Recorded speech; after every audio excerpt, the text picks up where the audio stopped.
Assalamualaikum warahmatullahi wabarakatuh. Kami dari FRI 024 ingin mempresentasikan tugas besar kami. Sebelum itu, kami ingin mengucapkan terima kasih banyak pada Bapak Erlangga Bayu Setiawan selaku dosen pengampu mata kuliah pergudangan dan penanganan material. Pada kesempatan kali ini, kami akan mempresentasikan tugas kami yaitu perancangan gudang FMCG e-commerce Wings Corp.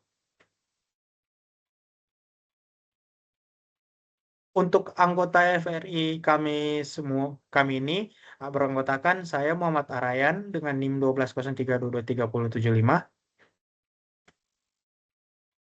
Saya Nisa Zahra dengan NIM 1203223023.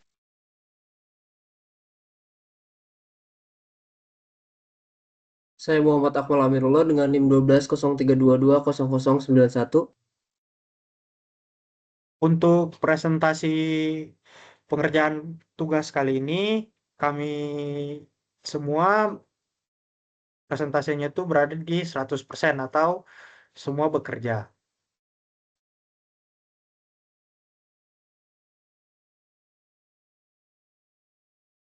Baik, untuk poin pertama di sini ada objek perusahaan.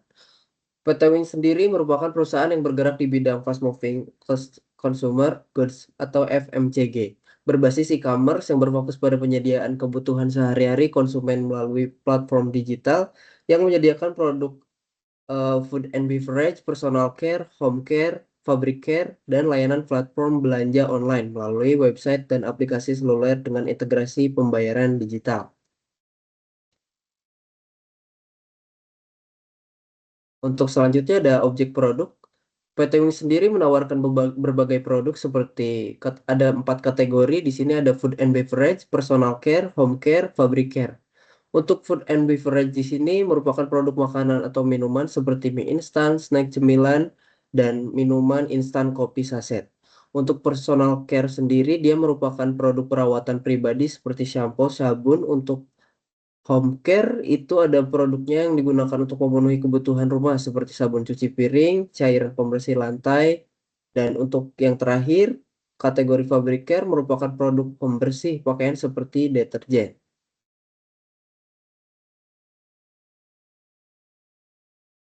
Berikut merupakan produk yang kami analisis. Di sini terdapat ada 14 produk yang bisa dilihat pada layar.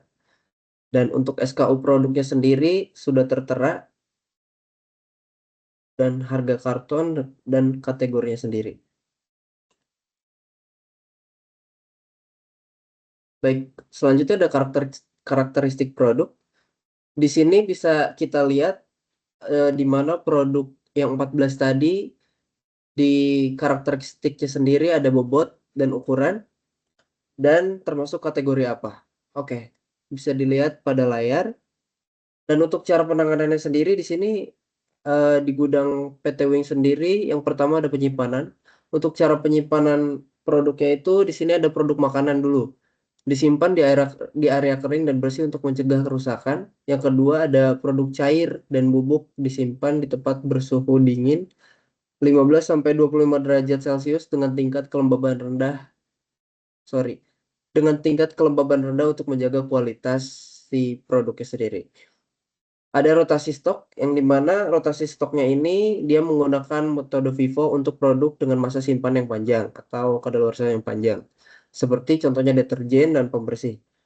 Yang kedua itu untuk memastikan apa namanya yang produk yang mudah atau kadaluarsa itu menggunakan metode FIFO.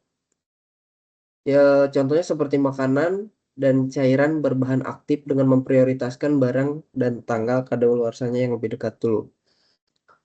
Yang ketiga ada inspeksi kualitas. Setiap batch produk dicek untuk memastikan tidak ada kerusakan fisik pada kemasan. Yang poin kedua itu ada pemisahan segera dilakukan untuk produk yang dimulai rusak atau mendekati kadaluarsa. Keempat ada transportasi. Produk dikemas dalam karton yang kuat untuk melindungi selama pengiriman. Dan yang terakhir itu ada cairan dengan resiko kebocoran diberi lapisan plastik tambahan di dalam karton.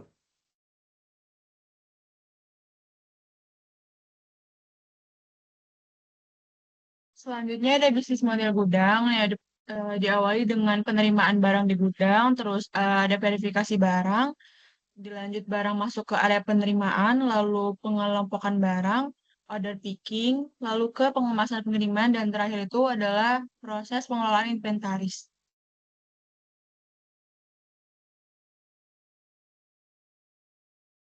Oke, masuk ke penjualan, analisis penjualan existing. Di sini dalam gambar pertama itu merupakan stok setiap produk dalam 1 tahun. Dan kemudian untuk gambar 2 ada permintaan selama 1 tahun. Untuk mencari menganalisis penjualan, kami mencari rata-rata permintaan dari setiap produk. Bisa di next slide. Dari dari rata-rata dari rata-rata permintaan diketahui bahwa produk yang mengalami permintaan tinggi atau high demand yaitu produk sedap mie goreng dengan rata-rata permintaan 1.480 karton per tahun. Untuk permintaan sedang yaitu potabi ayam bakar dengan dan juga produk zinc refreshing sampo dengan rata-rata permintaan 1.410 karton per tahun. Dan untuk permintaan rendah yaitu produk Rapika Biang Pewangi Pakaian dengan rata-rata permintaan 1.312 karton per tahun. Untuk kategori high demand, rata-rata permintaannya itu lebih dari 1.410 karton. Untuk produknya itu ada gam di gambar tabel 2 yang tadi dengan yang sudah dilabeli berwarna hijau. Mohon maaf, dilabeli berwarna merah. Untuk kategori medium demand atau permintaan normal, itu rata-rata permintaannya itu ada di lebih dari 1.390 karton. Untuk produknya itu bisa dilihat pada gambar sebelumnya yang dilabeli berwarna kuning. Kemudian untuk low demand atau permintaan rendah, rata-rata permintaannya itu lebih dari 1.300 karton. Untuk produknya itu telah dilabeli dengan warna merah di gambar sebelumnya. Untuk pola penjualannya, di sini pola musiman karena dari fluktuasi grafik menunjukkan bahwa ada beberapa barang seperti produk sedap mie goreng itu mengalami fluktuatif tinggi pada bulan Januari dan bulan November. Ini kemungkinan berkaitan dengan ada momennya liburan. Dan juga terdapat beberapa barang itu tiba-tiba mengalami fluktuasi, mungkin dikarenakan adanya promosi. Next. Lalu untuk demand forecast analysis, berdasarkan dari data penjualan existing, diketahui setiap produk tuh mengalami fluktuatif tidak terlalu tinggi, sehingga metode forecast yang paling cocok adalah metode seasonal atau musiman exponential smoothing. Metode ini digunakan untuk mencari peramalan permintaan pada periode berikutnya yaitu 2025. Untuk permintaan 2025 bisa dilihat di gambar tadi. Next.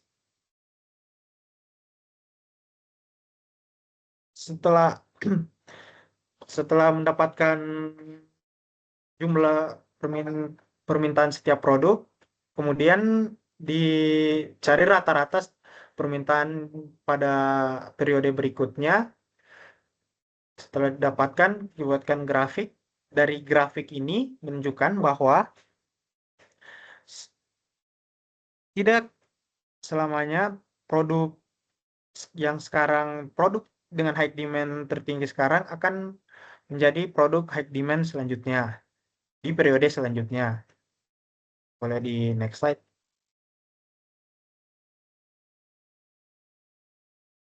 Un- Alasan kami memilih metode exponential smoothing tadi karena dari data sebelumnya pola permintaannya itu relatif stabil dan tanpa fluktuasi besar. Makanya metode exponential smoothing sangat cocok. Untuk pola historisnya itu untuk produk food and beverage cenderung memiliki tren yang stabil, mengalami lonjakan permintaan pada saat momen tertentu seperti momen liburan atau momen hari raya. Untuk kategori home care cenderung lebih fluktuatif bergantung pada promosi. Untuk rekomendasi strategis, perlu adanya penyediaan stok berdasarkan musim, integrasi stok data, integrasi data e-commerce dan buffer stock. Buffer stock ini untuk berjaga-jaga ketika ada permintaan produk yang melonjak. Kemudian ada pemantauan real time. Slide. Untuk kriteria pengukuran KPI atau Key Performance Indicator, kami menggunakan aspek ketersediaan barang,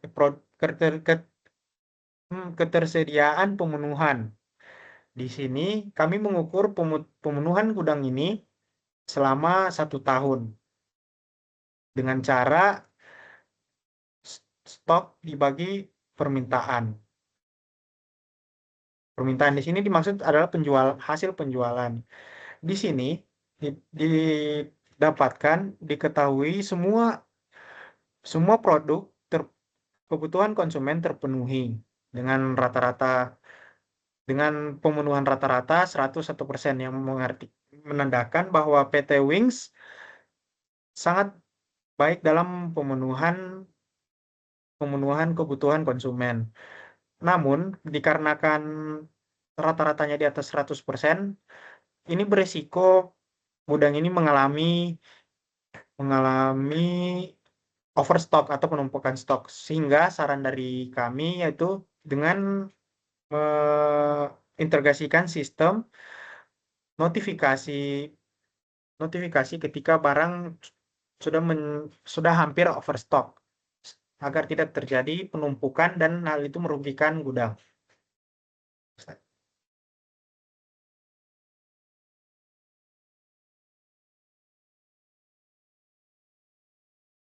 Oke, selanjutnya ada unit of measurement. Di UM ini tuh kan ada merupakan standar yang digunakan untuk mengukur atau menyatakan suatu kuantitas fisik yang dimana mencakup informasi kayak jenis kemasan, terus isi per karton, satuan atau volume per berat yang digunakan.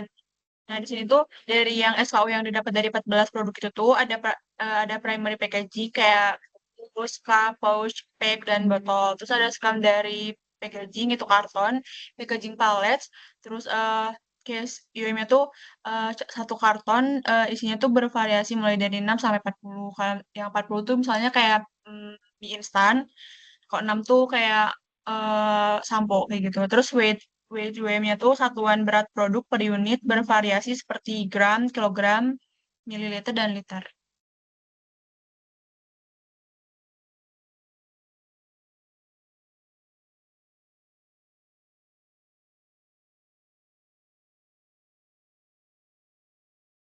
Selanjutnya ada checking. Kita tuh mulai dari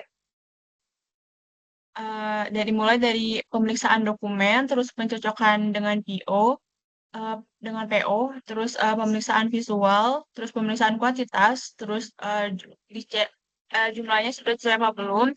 Kalau misalkan belum, laporan jumlah kuantitasnya tuh gak sesuai, kita bakal balik lagi ke pemeriksaan kuantitas. Kalau misalkan udah sesuai, kita lanjut ke pemeriksaan kualitas, dilanjut ke dicek lagi jumlahnya tuh udah sesuai apa belum. Nah, terus nanti ke pencatatan WMS.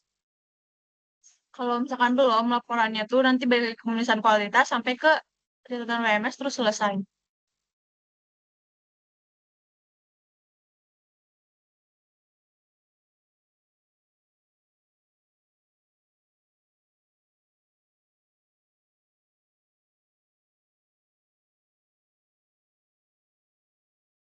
Oke, selanjutnya ada proses bisnis inbound, dimulai dari notifikasi kedatangan barang, terus ada penerimaan barang, dilanjut ke pemeriksaan dokumen dan kualitas barang, terus dicek lagi kan kualitasnya udah sesuai apa belum. Nah, kalau belum berarti ada itu tuh kualitasnya produknya tuh jelek. Nanti balik lagi ke penerimaan barang, dilanjut sampai kalau misalkan udah sesuai, nanti ke pencatatan ke sistem WMS, lanjut ke penyimpanan barang atau put away, terus ke dokumentasi dan pelaporan sampai ke selesai.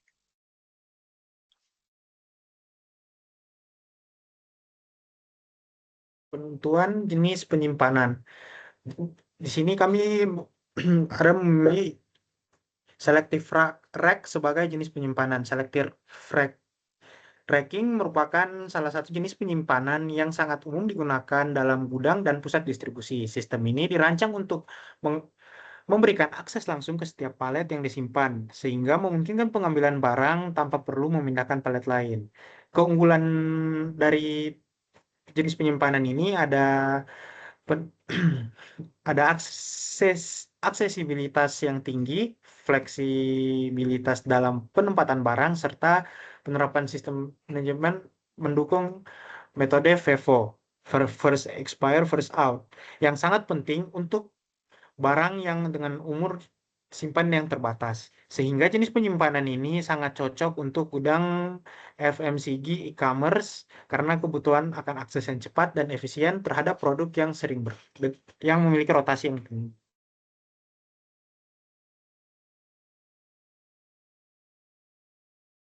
Tidak tidak hanya itu, kami juga menggunakan jenis penyimpanan double deep rack. Double deep pallet rack ini merupakan jenis penyimpanan dengan dalam gudang yang menggunakan rak yang didesain dua baris tinggi ke atas. Sistem penyimpanan ini memungkinkan penyimpanan palet lebih efisien karena meningkatkan kapasitas penyimpanan dibanding dengan jenis penyimpanan rack single deep.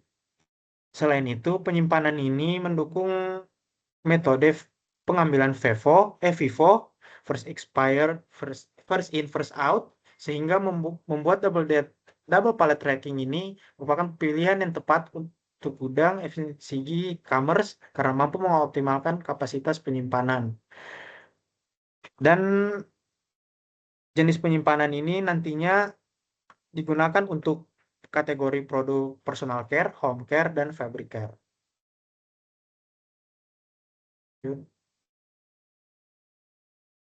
Di sini kami juga menentukan jenis penyimpanan untuk staging area atau area penyimpanan sementara. Kami kami memakai block stacking atau sistem rak yang dirancang untuk memberikan akses langsung setiap palet yang disimpan. Block stacking ini sangat cocok digunakan sebagai area penyimpanan sementara karena memiliki keunggulan seperti efisiensi waktu pada proses picking dan juga penyimpanan fleksibel untuk berbagai palet. Nantinya, barang yang baru masuk akan disimpan di sini terlebih dahulu. Dan untuk metode pickingnya ini dia LIFO, the last in, first out.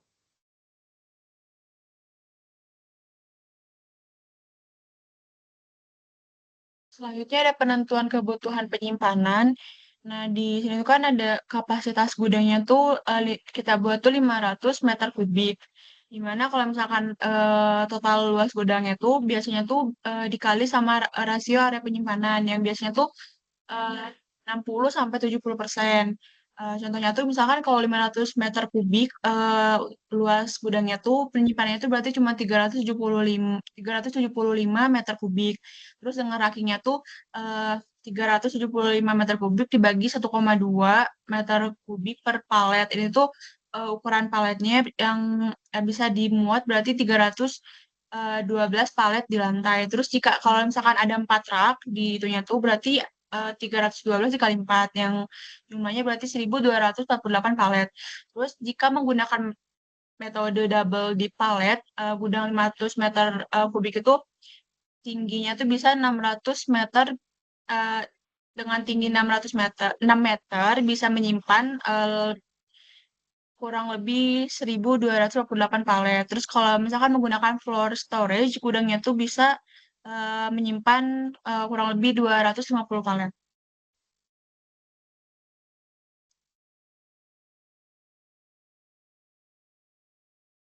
Baik, untuk selanjutnya di sini ada material handling equipment. Yang pertama di sini kita menggunakan forklift. Forkliftnya sendiri tipe Yale ERP2235VL. Oke, forklift di sini merupakan material handling equipment yang dirancang untuk mengangkat, memindahkan dan menumpuk beban berat barang dengan cepat dan aman, sehingga memungkinkan proses pengambilan dan penyimpanan barang berlangsung lebih efisien dan cepat. Untuk spesifikasinya di sini bisa dilihat pada layar, dan untuk source-nya itu dari www.yale.com.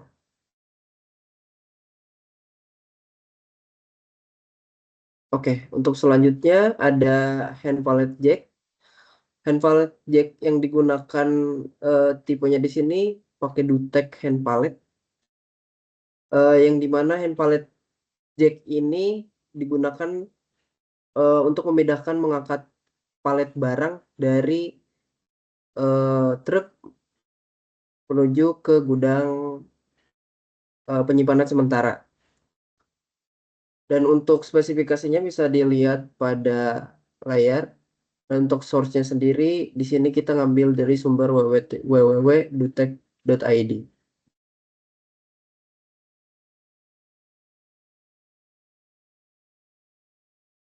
Oke, untuk selanjutnya ada high level order picking, yang dimana di sini merupakan material handling yang dirancang untuk mengambil barang dari rak tinggi gudang.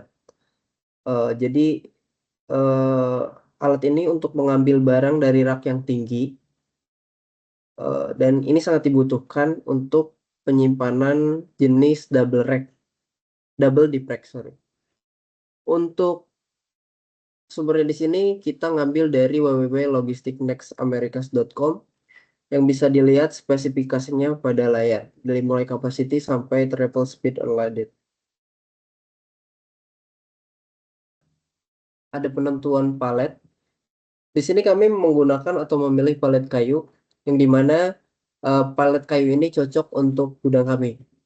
Untuk definisinya sendiri, palet kayu di sini ada struktur datar yang berfungsi sebagai alas untuk menyimpan dan mengangkut barang.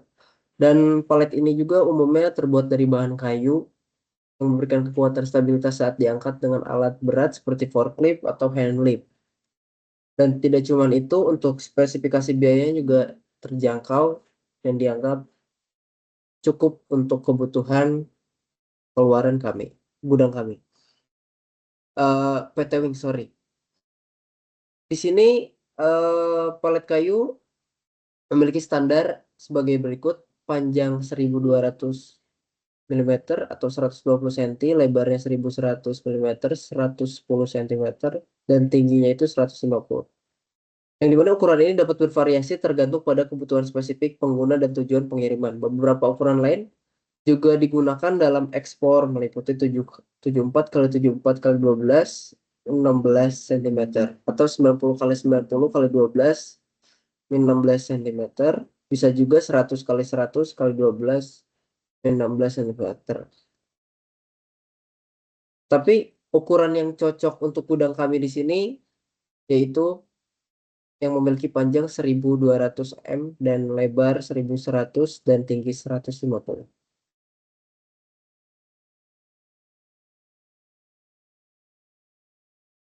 Baik, untuk selanjutnya ada bisnis proses outbound, yang dimana di sini kita mulai dari penerimaan pesanan.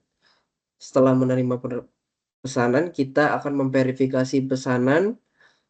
Selanjutnya kita akan mengecek ketersediaan produk, entah itu sesuai atau ada apa tidak. Di sini ada pilihannya. Kalau misalkan produknya tidak tersedia, maka produknya akan balik lagi untuk kembali untuk ke penerimaan pesanan. Dan jika ketersediaan produknya tersedia, maka akan lanjut untuk pengambilan barang atau picking, dan selanjutnya akan disimpan di storage penyimpanan sementara, dan selanjutnya akan di final check. Di final check akan apa namanya? Kita akan mengecek lagi apakah barang itu sudah sesuai. Jika tidak sesuai, maka kita akan return barangnya menuju pengambilan barang atau picking.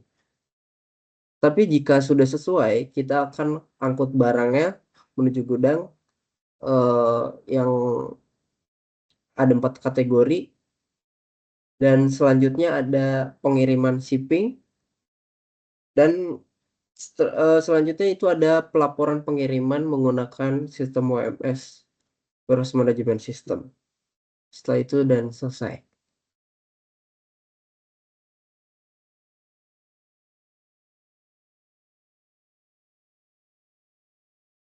Selanjutnya ada metode picking.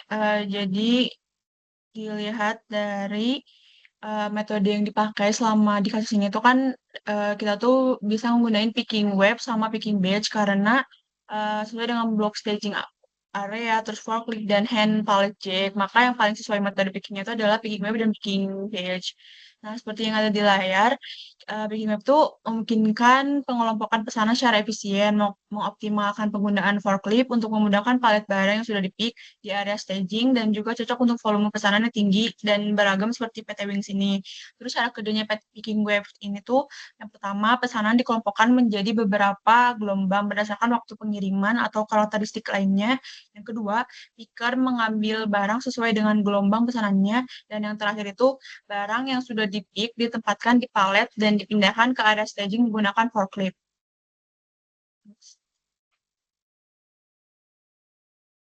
Selanjutnya ada metode picking yang kedua, yaitu picking batch-nya, karena meminimalkan perjalanan kosong picker dan memungkinkan penggunaan hand pallet jack untuk memindahkan palet barang dalam jarak yang lebih pendek. Cara kerjanya itu beberapa pesanan dengan item yang serupa digabungkan menjadi satu batch. Terus yang kedua, picker mengambil semua item dalam satu batch sekaligus. Dan yang terakhir, barang yang sudah di-pick ditempatkan di palet dan dipindahkan ke area staging menggunakan hand pallet jack.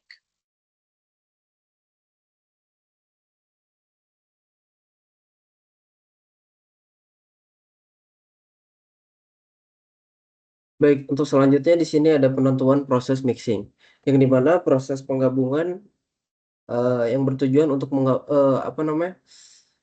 bertujuan menggabungkan dari berbagai produk dari kategori yang berbeda menjadi satu. Nah, proses ini dilakukan dengan cara metode picking setelah selesai web atau batch picking, dan disesuaikan dengan jenis mixing yang diterapkan. Di sini kita pakai ada 2 metode. Yang pertama ada mixing otomatis dan mixing manual. Kalau mixing otomatis ini digunakan untuk memproses pesanan dalam jumlah besar dengan menggunakan conveyor belt dan sistem WMS atau Warehouse Management System. Proses ini memastikan barang dari berbagai zona yang dapat digabungkan, diverifikasi, dan dikemas dengan cepat dan akurat untuk mengurangi kesalahan dan meningkatkan efisiensi. Yang kedua itu ada mixing manual, digunakan untuk pesanan kecil, mendadak atau khusus. Bekerja secara langsung mengambil barang dari area penyimpanan dan menyusun sesuai pesanan. Setelah itu maka diperiksa ulang sebelum pengemasan, dan metode ini memberikan fleksibilitas dan menangani kebutuhan spesifik. Oke. Berikut merupakan alur proses mixing, yang dimana yang pertama itu ada input barang dari picking. Setelah input barang dari pickingnya sendiri, habis itu kita satuin barangnya. Apa aja yang bakal kita satuin untuk disesuaikan dan dengan jenis mixing yang diterapkan. Entah itu dari mixing otomatis maupun manual.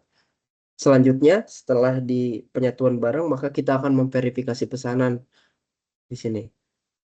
Selanjutnya, setelah terverifikasi pesanannya, maka kita akan pengemasan akhir, yang dimana di sini kita akan mengemas seluruh barang yang sudah digabungkan dan akan dipindahkan ke staging area atau penyimpanan sementara.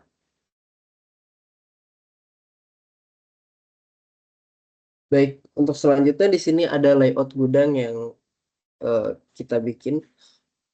Bisa dilihat pada gambar. Untuk layout gudangnya sendiri di sini didesain untuk memastikan efisiensi dalam setiap proses operasional. Yang pertama ada MHE area, ya, dari mulai pintu masuk, dan kita akan menemukan MHE area Selanjutnya kita ada di sini untuk STG area atau penyimpanan sementara. Untuk 4 kategori tadi kita akan kelompokkan menjadi 4, yang dimana di sini produknya sendiri kita ada 4 kategori: food and beverage, personal care, home care, dan fabric care.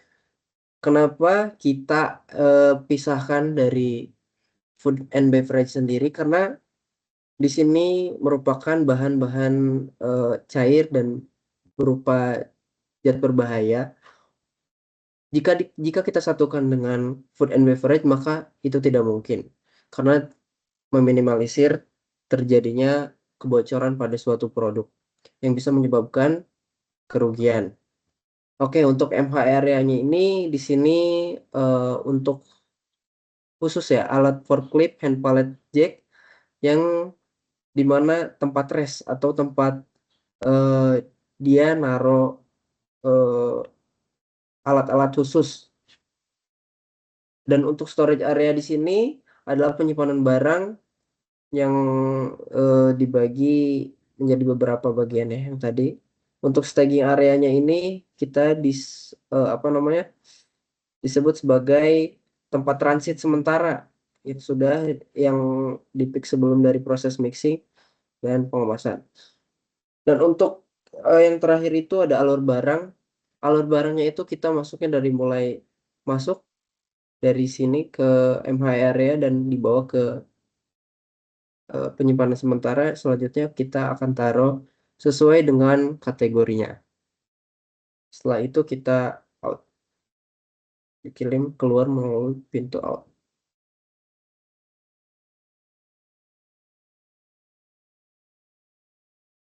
Oke, sekarang kita ke kesimpulan. Jadi kesimpulannya pada tugas besar kali ini itu akan mencakup pengelompokan produk berdasarkan kategori, terus perancangan tata letak gudang, sistem penyimpanan, serta metode pengelolaan stok yang optimal. Terus sistem penyimpanan ini tuh menggunakan kombinasi self-deep rack untuk barang dengan rotasi tinggi, terus double deep rack untuk barang dengan volume besar, dan block staging untuk area sementara. Nah, proses inbound dan outbound itu dirancang dengan pendekatan yang efisien menggunakan teknologi warehouse management system atau WMS. Ramalan permintaan juga dilakukan menggunakan metode seasonal exponential shooting sehingga gudang dapat mengantisipasi pola musiman dan memastikan ketersediaan stok sesuai dengan kebutuhan pasar. Oke, sekian penjelasan dari kelompok kami. Mohon maaf apabila ada kesalahan. Terima kasih.